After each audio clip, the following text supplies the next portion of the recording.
In primetime news this evening, on call, Health Ministry seeks solutions to employ doctors out of work. Integrity Commission apologizes to Port Maria's mayor.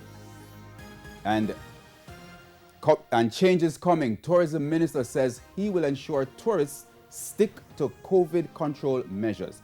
Good evening and welcome to Primetime News, both on air and online at onespotmedia.com. I'm Herman Green. And I'm Janella Precious. Also this evening, the business news, sports commentary, E-Prime and weather. But before the break, the feedback question. Our question this evening: should the government ban incandescent light bulbs? Give reasons for your answers. You can share comments online, facebook.com/Television Jamaica and tweet us at Television Jam. Please stay with us. Primetime News returns right after this break.